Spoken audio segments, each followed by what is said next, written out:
Chapitre 18. Ichinichi Ippo. Un jour, un pas. Je reposais le couteau qui m'avait servi à étaler mon fromage frais sur mon bagel avant d'attraper ce dernier pour y mordre à pleines dents. Mon père entra dans la cuisine. « Bon, Myrtille, je t'ai laissé 20 minutes. Oh, moi aussi je veux un bagel !» Je ris en lui montrant la barquette de fromage frais et le sachet de bagel resté ouvert sur la table. « À toi de jouer !» Il fit la grimace. « Je n'ai pas le temps. Yumiko est allée mettre les valises dans la voiture. »« Vous rentrez à quelle heure demain ?»« Aux alentours de 17h, 18h grand maximum. Pourquoi ? Tu préférerais qu'on revienne plus tôt ?» s'inquiéta-t-il. Je secouai la tête derrière mon bagel. « Prenez votre temps. Hachan devrait être rentré pour 15h et... Je m'empourprai. Hayate a promis de rester avec moi jusqu'à 14h, donc je ne serai pas seule longtemps. Nous étions au mois de février, et quel était l'événement le plus important au Japon en février ? La Saint-Valentin, bien sûr.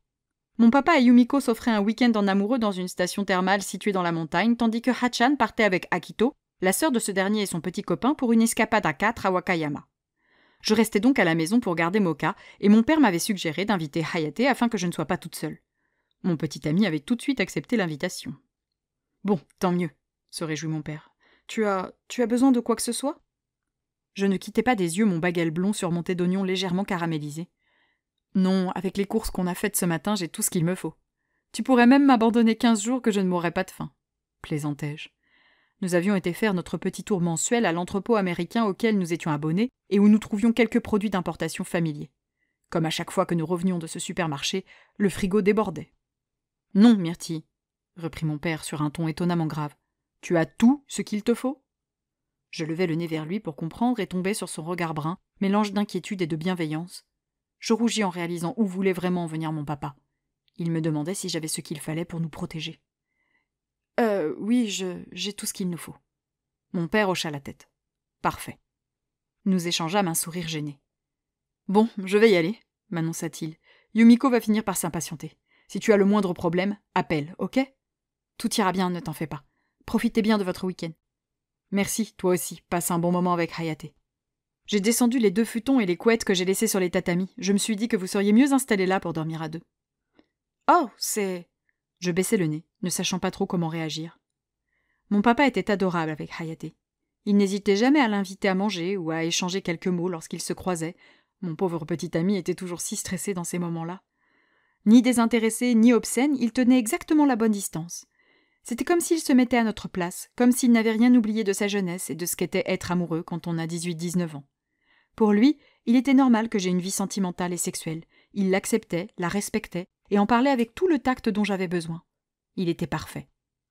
J'observai le bagel que j'avais à la main et le tendis à mon père. Ce dernier fronça les sourcils. « Merci pour tout, papa », me contentai-je de dire. L'attention était maladroite, voire puérile, mais c'était mon petit geste pour lui montrer ma reconnaissance envers son soutien à cette relation qui m'apportait tellement. Mon père, amusé, ne se fit pas prier et récupéra le bagel. « Merci beaucoup et à demain !» Je le regardais sortir de la cuisine. Mon super papa. Je rangeai mon fromage dans le réfrigérateur, puis mon pain avant de nettoyer la table. On m'avait laissé la maison impeccable, je me devais de la rendre dans le même état. Mon portable se manifesta depuis la poche de mon jean. De Hayate. J'ai fini de nettoyer la salle. Je me douche et je pars. Une douche, hein ? Je souris pas du tout innocemment. De Myrtille. Viens directement, on verra plus tard pour la douche. Je m'éventai discrètement avec ma main en proie à une douce bouffée de chaleur. La soirée s'annonçait ecchi. J'entendis Hatsuna dévaler les escaliers avec sa légèreté habituelle. Elle entra dans la cuisine habillée d'une longue jupe à carreaux bleu marine et d'un chemisier bouffant blanc. Ses cheveux ramenés en demi-queue, elle avait profité du départ de sa mère pour forcer un peu sur le maquillage. Rouge à lèvres carmin et paupières bleu nuit, ma petite sœur avait pris 5 ans. « Waouh, tu es mignonne comme ça !» la complimentai-je. Elle afficha un air satisfait. « Oui, je voulais être belle pour notre premier voyage à 2. »« Je vois. Vous avez prévu d'aller voir la mer ?» Hachan haussa les épaules. « Je ne sais pas. »« Ah, c'est la sœur d'Akito qui a tout planifié, c'est ça ?» Ma petite sœur soupira. « Oui, j'espère qu'elle n'aura pas programmé trop de visites touristiques. J'ai pas envie de m'ennuyer tout le week-end. »« Voyons voir, » dis-je, le nez en l'air pour mieux réfléchir. « Tu as le château, le temple de Kimi, le sanctuaire Ashigami... » Hatsuna tira la langue avec une grimace. « Oui, alors tous ces trucs-là, c'est pile ce que je veux pas faire, tu vois. »« Ah oui ? Mais que veux-tu faire si tu ne vas pas là-bas pour te promener avec Akito main dans la main dans les allées des temples et des châteaux réputés de Wakayama ? Elle leva le nez avec un air pincé. Je veux dormir avec Akito. Je restai figé sur place, les yeux écarquillés. Dormir. Tu veux dormir ou dormir pour du sexe ? J'avais prononcé le dernier mot dans un chuchotement, un peu mal à l'aise, l'attitude de ma petite sœur ne laissant rien deviner du fond de sa pensée. C'était étrange pour une décision aussi importante. Du sexe, déclara-t-elle froidement. Il m'a dit je t'aime, enfin. Elle roula des yeux en dodelinant de la tête. Disons que j'ai finalement réussi à lui faire dire je t'aime. On sort ensemble depuis presque 5 mois, on s'embrasse beaucoup. J'ai envie de coucher avec lui. Je levai les 2 mains pour l'inviter à ralentir, un peu étourdi par cette nouvelle qui m'avait fait l'effet d'un coup de massue. Wow, attends, Hachan, tu as bien réfléchi ? C'est vraiment ce que tu veux ? Elle opina du menton sans hésiter. Oui, c'est ce que je veux. Akito est séduisant, il a un beau corps, j'ai envie de le faire avec lui. Dans ma tête, tout se bousculait. C'était si soudain et j'avais tellement de choses à partager avec elle. Mais, bégayai-je, ça fait longtemps que tu penses à ça ? Elle haussa une épaule. Quelques jours. Quelques jours ? Seulement ? Elle leva les yeux au ciel, exaspérée. Je sais ce que je veux. Hachan, tu aurais dû m'en parler. Hatsuna croisa les 2 bras sur sa poitrine avec un air renfrogné. J'ai essayé d'en discuter avec maman et elle m'a dit que j'étais trop jeune. Comme tu n'aimes pas trop Akito, je me suis dit que tu allais être de son côté et que ça ne servait à rien de t'en parler. Oh, fis-je, un peu gênée. Si mon père avait chaleureusement accueilli Hayate, la situation était bien différente du côté de Yumiko et Akito. La maman de Hatsuna avait toutes les peines du monde à accepter le jeune homme qui ne faisait rien pour faciliter son intégration. Chaque fois qu'il ouvrait la bouche, c'était soit pour faire un commentaire moqueur, soit pour se mettre en avant, soit pour dire une ânerie. Même Hatsuna s'agaçait régulièrement de sa maladresse, et Yumiko n'attendait secrètement que leur rupture. Mais rien ne se profilait à l'horizon. Je soupçonnais Hachan de ne pas être sincèrement éprise d'Akito, mais d'être amoureuse de l'idée d'être amoureuse. Elle parlait souvent du physique d'Akito, qui était indéniablement beau si on s'en fiait aux critères de beauté japonais, et du plaisir de sortir à 2 ou de pouvoir se vanter d'avoir un petit ami auprès de ses copines. Elle faisait rarement éloge de ce dernier ou de leur complicité. Ma petite sœur semblait confondre attraction physique et sentiment profond, mais ça, bien sûr, impossible d'aborder le sujet avec elle sans la vexer. J'avais pris mes distances vis-à-vis de sa relation avec Akito, et elle avait cru à du mépris. « Hachan, enfin, je te soutiens dans tes décisions, me défendis-je. Oui, je n'aime pas trop Akito, mais ce n'est pas mon copain, je n'ai rien à redire sur la situation. » Ma petite sœur se radoucit. « Merci. Tu aurais dû m'en parler avant, j'avais 1 million de conseils à te donner. » Hachan pouffa. « Ne t'inquiète pas, je n'ai pas besoin de conseils, tous les couples savent le faire. » Mes 2 mains sur mon front, je cherchais par où commencer pour aller vite à l'essentiel. Tu dois à tout prix en avoir envie, et si tu changes d'avis, il doit le respecter. Même s'il est déjà dedans ou sur le point de l'être, tu peux dire non. Elle ne me quittait plus des yeux, attentive. Tu ne dois pas te forcer, enchaînai-je. Et lui non plus, tu ne dois pas le forcer. Ensuite, il ne faut pas paniquer si ça fait un peu mal au début. Parle avec lui, échangez, communiquez sur ce dont vous avez envie et ce que vous aimez. Ce n'est pas comme dans un porno, ça n'a rien à voir. Oh, ok, bredouilla-t-elle. Oh, pipi! Tu dois faire pipi. Une fois que vous avez terminé, va aux toilettes. C'est indispensable, d'accord ? Ne pas se forcer, parler et aller aux toilettes. D'accord, récita-t-elle. Tu as des préservatifs ? Elle secoua la tête avec une moue tristounette. Maman a bloqué la discussion en maintenant que j'étais trop jeune. Je me suis dit qu'on se débrouillerait pour en acheter ce soir. Je ne répondis pas, emporté par mes pensées qui s'affolaient. Je voyais l'hôtel, le lit, Hachan pas très habillé et Akito torse nu. J'imaginais les bisous, les caresses, les « tu es belle » d'une voix suave. Le regard trouble, l'ivresse du désir, la température qui grimpe et... On n'a pas de préservatif ? T'inquiète, je gère. Je déglutis avec peine. En fait, je n'imaginais pas la scène. Je la revivais. La sonnerie de la maison carillonna, me tirant de ma torpeur. « Ça doit être Kaori. J'y vais !» annonça Hachan en allant pour se diriger vers la porte d'entrée. Je secouai la tête pour recouvrer mes esprits. Agir, vite. « Attends, Hachan, j'arrive. Attends-moi, hein !» Je courus vers l'escalier et grimpai les marches 4 à 4 pour rejoindre notre chambre. Je glissai à genoux près de mon lit, puis ouvris le tiroir où je rangeais mes sous-vêtements.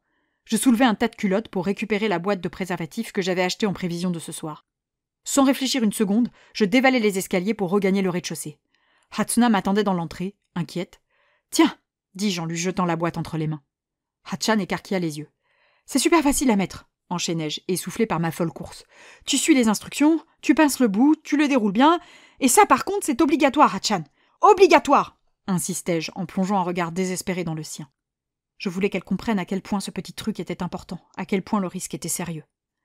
Hatsuna m'observa quelques secondes, un peu perdue, puis elle me prit dans ses bras. « Merci, ma grande sœur. me glissa-t-elle tout bas. Je souris en la serrant contre moi, soulagée de la savoir protégée. De rien, petite sœur. Elle s'éloigna tandis que la sonnerie carillonnait à nouveau. Elle rangea la boîte que je lui avais confiée dans son sac de voyage, puis enfila ses chaussures et son manteau. Avant de franchir la porte de la maison, elle me jeta un regard reconnaissant en me faisant un signe au revoir de la main. « Voilà, voilà, j'arrive !» La porte claqua. Je soufflai en observant cette dernière, le sourire aux lèvres. J'avais le sentiment d'avoir été à la hauteur de la situation. Mon portable frémit dans la poche de mon jean. Je m'empressai de le récupérer. De Hayaté. « Ok, je pars de chez moi. À tout de suite. » Je me plaquai une main sur le front. « Merde !» jurai-je à haute voix.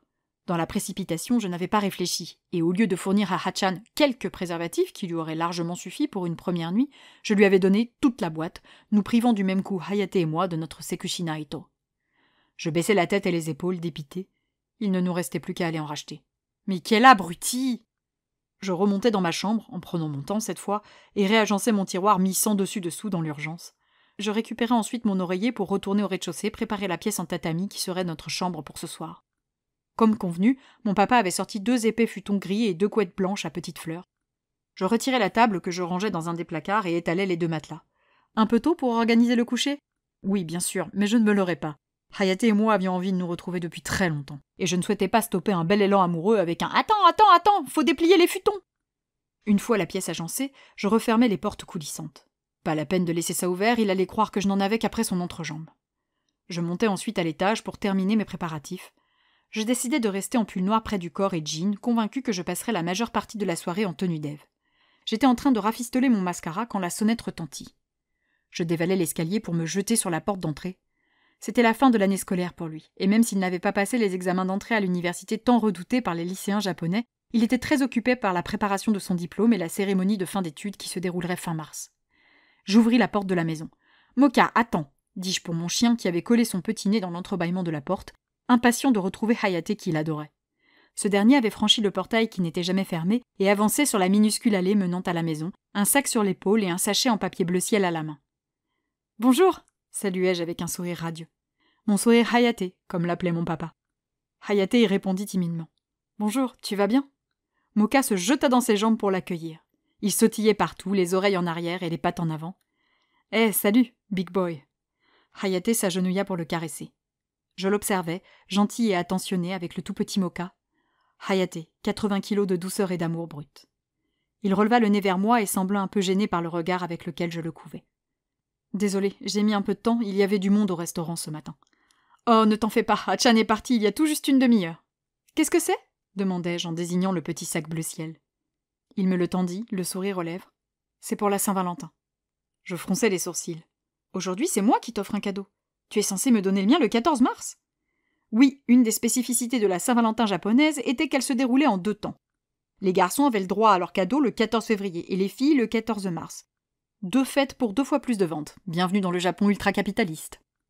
Je préfère le célébrer à l'occidental. Il faut m'habituer parce que bientôt... Il s'arrêta là, un peu mal à l'aise de mentionner son prochain départ. Mon sourire se fit plus discret.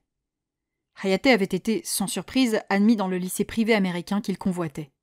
Sans surprise car il s'agissait d'un établissement où, pour entrer, il suffisait de payer cher. Hayaté utiliserait toutes ses économies, tout l'argent qu'il avait pu recevoir dans sa vie pour s'offrir cette année à l'étranger. Un pari risqué. Et afin de maximiser ses chances de réussite, il avait également souscrit au stage d'été intensif pré-rentrée pour parfaire son anglais. Le stage débutait le 1er juillet, ce qui signifiait qu'avant la fin du mois de juin, Hayaté aurait quitté le Japon. Je secouai la tête pour évacuer ces tristes projections. « Merci Hayaté, c'est adorable. » Je reculai afin qu'il puisse entrer dans la maison. Je refermai la porte derrière nous et le laissai se débarrasser de ses chaussures. Moka ne le lâchait plus, allant jusqu'à le suivre dans la salle d'eau où il se lava les mains. J'en profitais pour jeter un coup d'œil à mon cadeau de Saint-Valentin. Il s'agissait de biscuits secs haut de gamme présentés dans une jolie boîte assortie au sac. Les biscuits étaient emballés individuellement et étaient en forme de cœur ou gravés de motifs floraux. C'était ravissant. « Tu aimes ?» me demanda Hayaté en revenant de la salle de bain.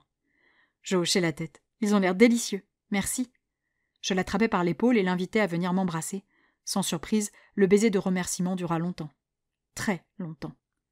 Là, seuls, à l'abri des regards, nous étions enfin libres de nous laisser aller. Je posai naturellement la main sur ses reins, d'humeur tactile. Il se fit très rapide. Une main sur ma taille, la seconde sur ma nuque, il me renversa d'un coup avec tellement d'élan que je glissai sur le parquet en poussant un petit cri ridicule. Je m'accrochai de justesse à son cou, inclinée telle une danseuse de salon dans les bras de son partenaire. Il afficha un drôle de sourire. « Alors, ça c'est romantique, non ?» J'éclatai de rire. « Je n'ai pas dit que tu n'étais pas romantique, j'ai dit que tu avais peur de prendre des initiatives. Ce n'est pas pareil. »« J'ai pris une initiative, là !»« Oui, mais tu as fait voler mes chaussons et je suis sur le point de tomber. »« Je te tiens, tu n'as rien à craindre. » Il revint m'embrasser. Je me laissai emporter et soufflai quand il s'éloigna. « C'est vrai que c'est romantique, » admis-je tout bas. Il déposa un baiser sur mon front avant de m'aider à me remettre debout.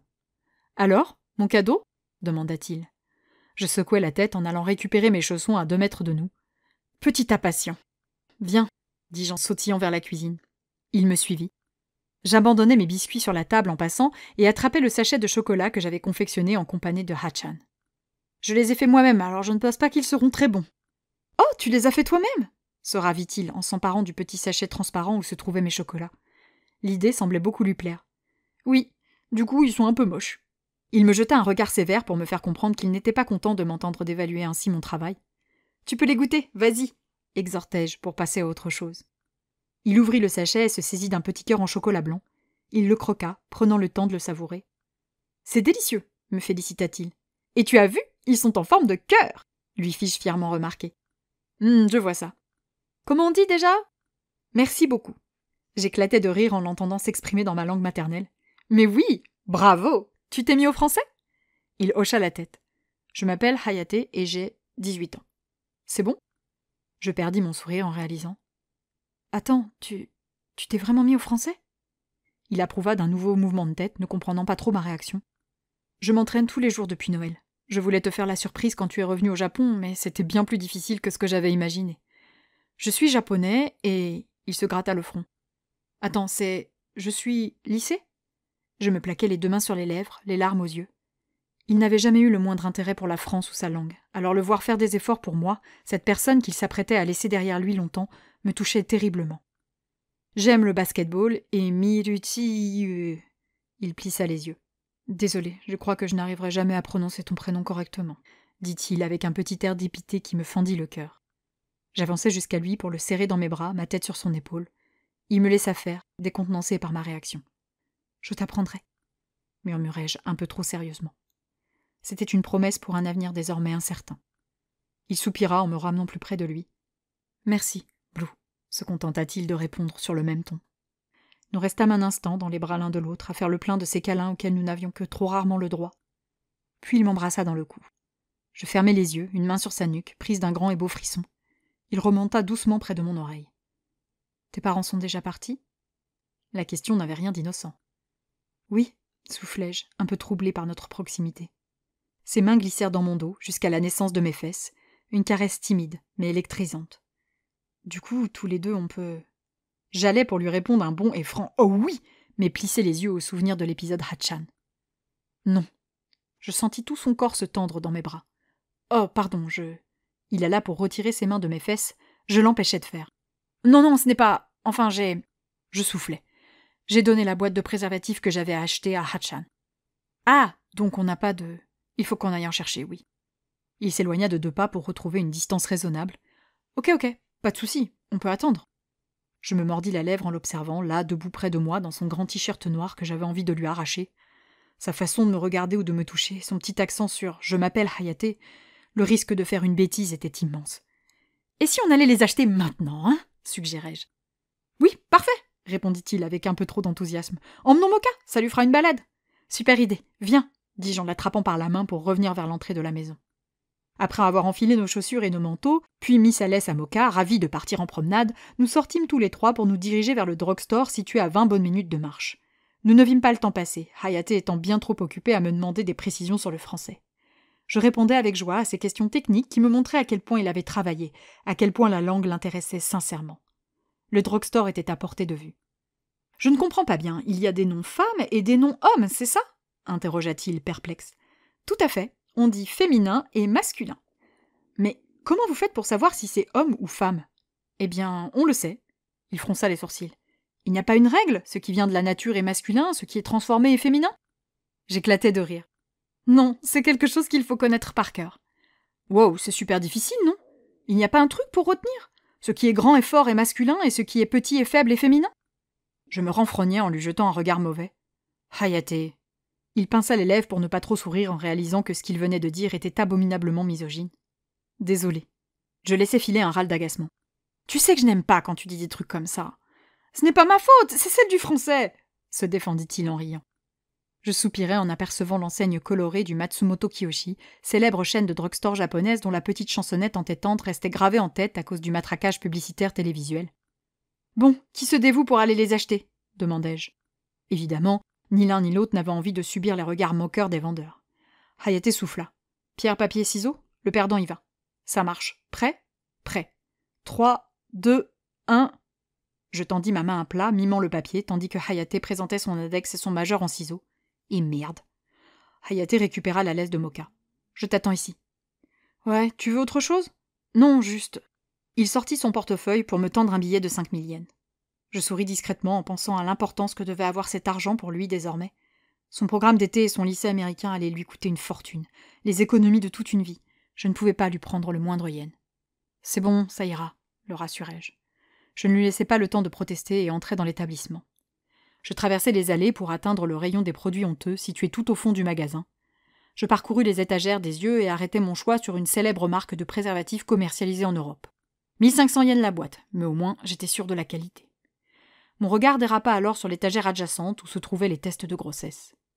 La voix de ma mère résonna dans ma tête. Attends-toi à avoir envie d'en refaire un chaque fois que tu auras pris un risque. Un risque, je m'apprêtais à en reprendre un. Vu l'ambiance, je m'apprêtais même à reprendre des risques. Je levai la main pour m'emparer du test, mais retins mon geste au dernier moment. Je me sentais soudain stupide. Allais-je continuer longtemps à avoir peur? J'étais sous un plan, nous utiliserions un préservatif. À moins d'une incroyable succession de dysfonctionnements, mes chances de tomber enceinte étaient nulles. Je devais retrouver confiance en moi et apprendre à compter sur la contraception. Je n'allais pas frémir toute ma vie chaque fois que je me laisserais aller avec lui. Ou avec un autre, d'ailleurs. L'idée me fit l'effet d'un coup de poignard en pleine poitrine. Je renonçai à acheter un test de grossesse et me dirigeai courageusement vers la caisse, ma boîte de préservatifs à la main. Je fis la queue, la boutique étant relativement chargée le samedi après-midi, et payai sans même prêter attention au sourire goguenard du vendeur. J'étais ailleurs. En fait, j'essayais de m'imaginer tomber amoureuse d'un autre. Une nouvelle rencontre, une nouvelle personne, un nouveau premier baiser, une nouvelle première fois. J'essayais, mais quelque chose ne fonctionnait pas. Je bloquais l'expérience. Je ne voulais pas. Pourtant, depuis mon voyage à Paris et ma discussion avec ma mère sur mon avenir français, je n'arrivais plus à nous projeter, Hayate et moi. L'horizon était noir comme la nuit pour nous. Combien de temps resterait-il aux États-Unis? Devais-je l'attendre? Et lui? M'attendrait-il? Je ressortis de l'échoppe, un nœud dans la gorge. Il était accroupi, en train de jouer avec Moka. « Ça a été » demanda-t-il en se redressant. Son sourire insouciant me fendit le cœur. Je m'interrogeais sur notre avenir tandis que lui semblait imperméable à la séparation imminente. Je secouai la tête pour me débarrasser de ces tristes pensées. « Ça a été » répondis-je d'une toute petite voix. Il fronça les sourcils, intrigué. « Tu es sûr que ça va ?»« Oui, je suis juste un peu fatiguée. »« On rentre ?» Il me fixa quelques secondes. Je m'appliquai à éviter son regard pour qu'il ne voie pas que je n'étais pas loin d'éclater en larmes. « Rentrons, oui, » finit-il par dire. Il m'attrapa par la main et nous rentrâmes ainsi en silence, Moka trottinant devant nous. À mesure que nous avancions vers la maison, mon moral tombait. Hayate était un espoir dans ma vie, une lumière. Bientôt elle s'éteindrait et je resterais seule. Comme avant mon arrivée au Japon, comme quand je m'étais retrouvée seule à Hokkaido. Sans Hayate, comment faire? Je serrai plus fort sa main au creux de la mienne en me collant à lui. J'avais besoin de sentir sa chaleur. Le tic-tac de l'horloge marquant les secondes qu'il nous restait à partager résonnait en moi. Et c'était un supplice. Nous franchîmes la porte de la maison sans prononcer un mot. Je me débarrassai de mon manteau et de mes chaussures, puis j'allai me laver les mains avec lui. J'évitai habilement notre reflet dans le miroir. Nous admirer l'un à côté de l'autre en pensant à notre séparation aurait été douloureux. Une fois mes mains séchées, j'allais pour sortir de la pièce quand il m'attrapa par le poignet. Je n'osais toujours pas le regarder et restai à distance. Il m'attira contre lui et croisa ses deux mains autour de ma taille. Il se pencha pour atteindre mon oreille. Qu'est-ce qui ne va pas? Je plissai les yeux en sentant les larmes affluer, mais refusai de répondre. J'ai peur de l'avenir. Je suis terrifiée à l'idée de te perdre. C'est à cause de cette histoire de préservatif? Tu aurais préféré que j'y aille? Demanda-t-il avec prudence. Je secouai doucement la tête, Il m'embrassa sur la joue. « Dis-moi, s'il te plaît. » Je ravalais ma salive avec peine. « Est-ce que tu as déjà réfléchi à notre avenir ?» Il soupira. « Oui. » Il y eut un long silence. Je restais cachée dans ses bras, incapable de le regarder dans les yeux. « Et tu le vois comment ?» Il prit son temps pour répondre. Son souffle allait vite au creux de mon cou. Difficile et lointain. Ma gorge se serra. Je dois rentrer en France en septembre, quoi qu'il advienne. Je ne peux pas continuer mes études au Japon. Je n'ai pas le choix. Je sais. 2 larmes coulèrent sur mes joues. Et toi, tu pars aux États-Unis dans 4 mois. Oui. Je m'éloignai pour pouvoir le regarder dans les yeux. Nous étions aussi émus l'un que l'autre, parce que nous savions. Toi et moi, ça n'a pas de sens, n'est-ce pas ? Dis-je dans un sourire triste alors que de nouvelles larmes affluaient. Au contraire, je crois que toi et moi, ça a beaucoup de sens. Peut-être trop de sens. Je baissai le nez pour qu'il ne voie pas la peine me submerger. Je crois que tu as raison. Hayate et moi étions un vrai couple. Pas une rencontre, la rencontre. Mais c'était beaucoup trop tôt. J'avais 19 ans et que connaissait-on de la vie à 19 ans ? Rien, je le savais trop bien. Nous devions progresser, nous devions nous tromper, nous devions être déçus pour être sûrs de nous. Mais la perspective de l'abandonner, de laisser s'envoler ma raison d'avancer et de regarder vers l'avenir sans lui à mes côtés, me déchirait la poitrine. Sa main se posa délicatement sur ma joue. Je vais partir pour, je l'espère, plusieurs années et je n'ai aucune idée de ma date de retour. Je reniflai. Je vais aller à la fac à Paris et je devrais y rester au moins 3 ans. Il y eut un effroyable silence. Nos routes se séparent, mais rien ne nous dit qu'elles ne se rejoindront pas un jour, non ? Demanda-t-il. J'éclatai en larmes. L'espoir dans sa voix était beau, mais j'allais le perdre. C'était inéluctable. Oui, un jour, oui, approuvai-je. C'était stupide, nous pouvions faire 1000 rencontres en 3 ans, nous n'avions aucune certitude, mais c'était la promesse que nous avions besoin de nous tenir. Il fit glisser sa main jusqu'à mon menton, puis m'invita à lever le nez vers lui. Je m'exécutais de mauvaise grâce et tombais sur son regard si doux. « Nous avons encore le temps, Blue, » dit-il tout bas. Il se pencha vers moi et pressa doucement ses lèvres sur les miennes. Un baiser timide, puis un second plus appuyé. Je me laissai faire, subjugué. Au 3e baiser, je l'attrapai par la taille et entr'ouvris les lèvres pour l'emporter dans une longue et explicite déclaration d'amour. Le moment était grave. Nous devions profiter. Nous devions prendre tout ce que nous pouvions prendre. Ses doigts se faufilèrent sous mon pull pour caresser mes hanches, à même la peau. Il n'en fallait pas plus pour allumer la flamme. Je retirai mon pull et mon t-shirt d'un coup pour me retrouver devant lui en soutien-gorge mauve, un ensemble que j'avais acheté spécialement pour cette soirée. Il me ramena contre lui pour un baiser intense et entraînant. Je reculai pour l'emmener vers la pièce que j'avais préparée un peu plus tôt, en prenant soin de ramasser le sac qui contenait mes préservatifs au passage. Non, nous n'avions plus le temps.